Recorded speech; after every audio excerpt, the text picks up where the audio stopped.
A young woman from a wealthy family. A bright afternoon in New York City. And then, she was gone.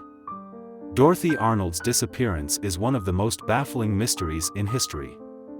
Was it a runaway, a tragic accident, or something far more sinister? Let's dive into the chilling case of the missing heiress who vanished without a trace. Dorothy Harriet Camille Arnold was born in 1885 into a prestigious and wealthy family. Her father, Francis Arnold, was a successful perfume importer, and Dorothy lived a privileged life in New York's elite social circles. Educated at Bryn Mawr College, she aspired to be a writer, though her ambitions were met with disapproval from her family. Despite her wealth and status, Dorothy wanted independence. She submitted short stories to various magazines, only to face repeated rejections, something that reportedly weighed on her. On December 12, 1910, Dorothy left her family's home on East 79th Street, saying she was going shopping for a dress. Dressed elegantly in a blue suit, a large hat, and a muff to keep warm, she headed to Fifth Avenue, one of the busiest streets in the world. She visited a bookstore, bought a book of humor, and ran into a friend, whom she greeted cheerfully. There were no signs of distress or any indication that she was in danger. She mentioned she planned to walk through Central Park before heading home. That was the last confirmed sighting of Dorothy Arnold. She never made it home. She never contacted her family. It was as if she had vanished into thin air. When Dorothy failed to return home, her family initially kept the disappearance quiet, fearing scandal. They searched hospitals, questioned friends, and even hired the Pinkerton Detective Agency, one of the most famous private investigation firms of the time.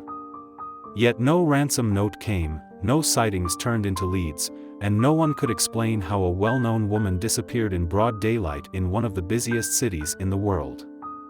Her father, Francis Arnold, refused to believe she had been kidnapped or murdered. Instead, he suggested that she had been so humiliated by her failed writing career that she had run away or taken her own life, though no evidence supported this theory. Some speculated that Dorothy, feeling trapped by her family's expectations and her failing writing career, fled to start a new life under a different name. But why would she leave behind her privileged life without taking money or personal belongings? It was rumored that Dorothy had been romantically involved with a man named George Griscom Jr., a much older suitor her family disapproved of. Some theorized she became pregnant and either went into hiding or met with foul play to cover up the scandal.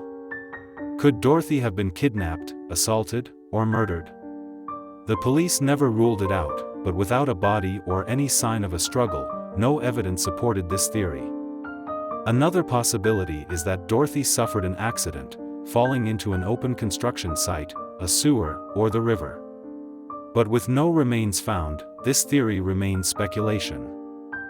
Dorothy Arnold was never seen again. Her parents continued searching for years, spending a fortune on private detectives and placing ads in newspapers. Yet, despite their efforts, no credible leads ever surfaced, and her case gradually faded into obscurity, becoming one of New York's most chilling unsolved mysteries. Her father passed away in 1922, firmly believing that Dorothy was no longer alive. He famously declared, if Dorothy were alive, she would have reached out by now. Her mother, Mary Arnold, also held on to hope but eventually passed away without ever knowing what had happened to her daughter. To this day, no trace of Dorothy has ever been found. Did Dorothy Arnold vanish willingly, or did someone ensure she was never found? A wealthy woman disappearing in one of the world's busiest cities seems impossible, but the truth remains a mystery. What do you think happened? Let us know in the comments. And don't forget, history is full of secrets waiting to be uncovered.